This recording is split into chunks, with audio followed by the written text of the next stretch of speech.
हाँ जी, Wien's displacement law क्या कहते हैं, as well as the temperature of a body increases then the wavelength of radiation emitted maximum by the body. यानी body के अंदर से रेडिएशंस तो बहुत सारी निकल रही होंगी, लेकिन जिसकी क्वांटिटी सबसे ज़्यादा होगी उसकी बात कर रहे हैं हम। Then the wavelength of radiation किसकी emitted maximum by the body displaced towards the shorter wavelength. यानी कि क्या कहते हैं कि wavelength of radiation emitted maximum is inversely proportional to the absolute temperature of the body. Temperature जैसे जैसे बढ़ाओगे वेवलेंथ रिड्यूस होगी। अगर हम lambda M be the wavelength of radiation emitted by maximum by the body at absolute temperature T, तो ये inverse relation है, into करोगे equal to B, B means constant होगा। शायद इसकी कहीं भी ज़रूरत नहीं पड़ेगी। इसका मतलब तुम समझ लो पहले। इसका मतलब ये कि जैसे किसी बॉडी को गर्म करोगे तो लो टेम्परेचर पर क्या होगा, उसके अंदर से रेडिएशन निकलेंगी, वो लार्जर वेवलेंथ की निकलेगी। और जैसे जैसे टेम्परेचर को बढ़ाते चले जाओगे तो उस लार्जर वेवलेंथ के साथ साथ शॉर्टर वेवलेंथ भी एमिट होनी शुरू हो जाएगी। शॉर्टर वाले की क्वांटिटी बढ़ती जाएगी, लार्जर वाले की क्वांटिटी कम होती जाएगी, ये कह रहे हैं, है ना। तो अब जैसे इसने क्वेश्चन किया आपसे कि there are two stars A and B, A appears blue, B red, whose temperature is higher. तो आप कहेंगे sir A emits blue light क्योंकि वो ब्लू अपीयर हो रहा है, while B emits red light. Okay, now blue की जो वेवलेंथ है वो रेड से कम है, and we know that radiation of smaller wavelength is emitted at higher temperature. अभी पढ़ा हम लोगों ने, तो इसलिए ए का टेम्परेचर बी से ज़्यादा है। फिर ये कहते हैं एक आयरन बॉल है, उसके हीट कर रहे हैं, तो it appears that it appears reddish initially and further heating it appears bluish. Explain. तो आप वही कहेंगे because initially at lower temperature body emits the radiation of larger wavelength, that is red and its neighboring, so appears reddish, and as well as temperature increases it emits the radiation of smaller wavelength, that is blue and its neighboring, so appear bluish। समझ रहे हो ना, ये बात मैंने सिखाई थी। अब न्यूमेरिकल करेंगे तो न्यूमेरिकल के लिए इक्वेशन ये बना के कर लेंगे, ये है ना कांस्टेंट, तो ऐसे बना लेंगे। अब जैसे लिखा body emits the radiation of 4000 angstrom at 927, find the wavelength of radiation emitted at 1727। तो पहली बात तो एंगस्ट्रॉम को बदलो नहीं, और ये टेम्परेचर को केल्विन में चेंज कर लो। Lambda 1 T1, lambda 2 T2, value जो गिवन है रखो, लैम्डा 2 निकालो, 2400 आ जाएगा। देखो तो सही, अगर टेम्परेचर 1200 था तो रेडिएशन 4000 की थी, टेम्परेचर 2000 हुआ, बढ़ गया, वेवलेंथ कम हो गई। ऐसे दूसरा क्वेश्चन है body emits the radiation of 6000 at 1227 on the temperature at which admits the radiation of 8000।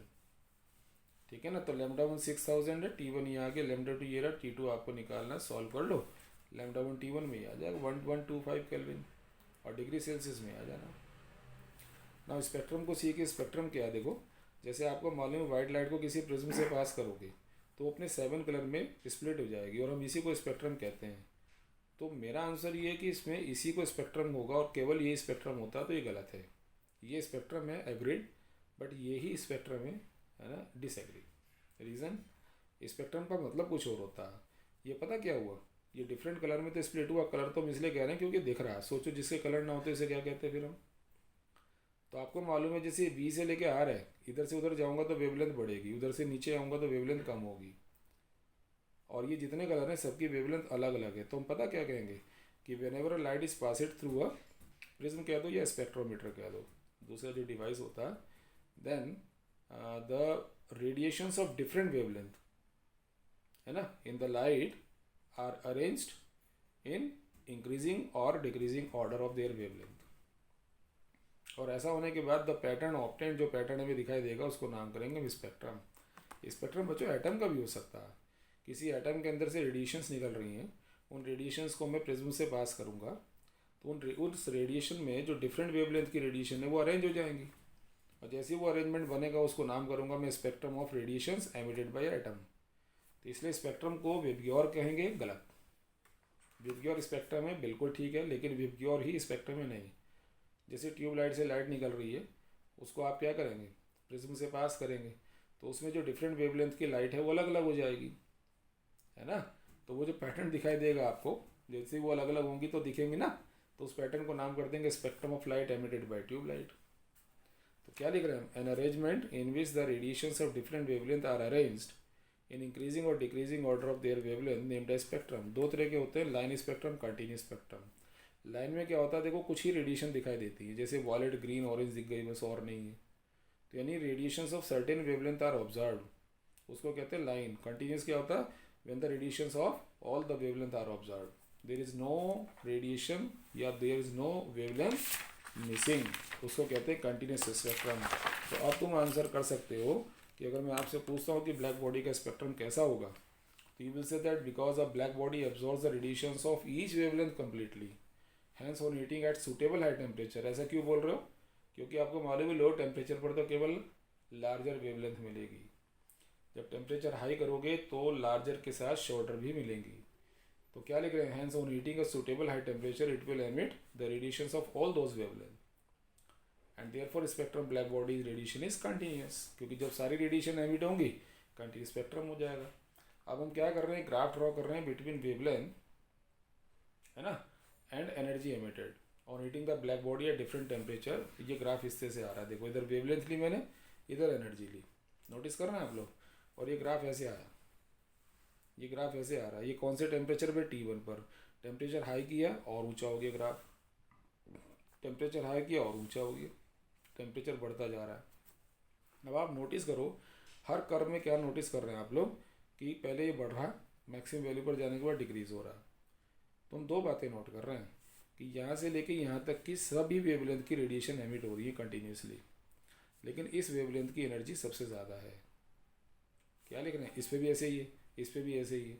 हाँ, जिसकी एनर्जी ज़्यादा वो वेवलेंथ सेम है ऐसा नहीं है, वो वेवलेंथ बदल रही है, लेकिन हम नोटिस कर रहे हैं किसी एक वेवलेंथ की एनर्जी सबसे ज़्यादा है। तो क्या लिख रहे हैं, at E temperature black body emits the radiations of different wavelength but radiations of a particular wavelength is maximum.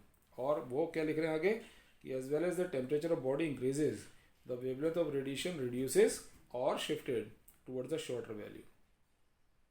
ठीक है ना, उस रेडिएशन की जो वेवलेंथ है जो सबसे ज़्यादा एमिट हो रही है वो शॉर्टर वैल्यू की तरफ शिफ्ट हो रही है। आप देखो नोटिस करो आप, पहले इस वेवलेंथ की एनर्जी सबसे ज़्यादा थी, अब उससे कम वाले की, अब उससे कम वाले की, कब, जब टेम्परेचर बढ़ा रहे हो। तो ऐसा कब हुआ था, ऐसा तो वीन टॉल लॉ में हुआ था कि जैसे जैसे टेम्परेचर बढ़ाएंगे वेवलेंथ रिड्यूस होती चली जाएगी। और तीसरी बात कि area enclosed by the curve at a temperature shows the total energy emitted by the body. तो हम नोटिस कर रहे हैं कि on increasing the temperature the area enclose increases, area बढ़ता जा रहा है, पहले इतना एरिया एनक्लोज था, अब इतना, अब इतना, तो है ना, which means energy emitted increases. तो इन्होंने क्या किया, डिफरेंट टेम्परेचर पर एरिया कैलकुलेट कर लिए, और एरिया कैलकुलेट करने का मतलब एनर्जी कैलकुलेट हो गई, फिर उनको रिलेट किया। तो क्या लिख रहे हैं, on finding the energy emitted different temperature it is found that E directly proportional T की पावर 4। तो यानी किसको, स्टीफन्स लॉ को प्रूव कर दे रहा है यहाँ पर। तो ये ब्लैक बॉडी रेडिएशन है, चैप्टर थर्मल प्रॉपर्टीज़ वाला खत्म है, थर्मोडायनेमिक्स स्टार्ट करेंगे अब।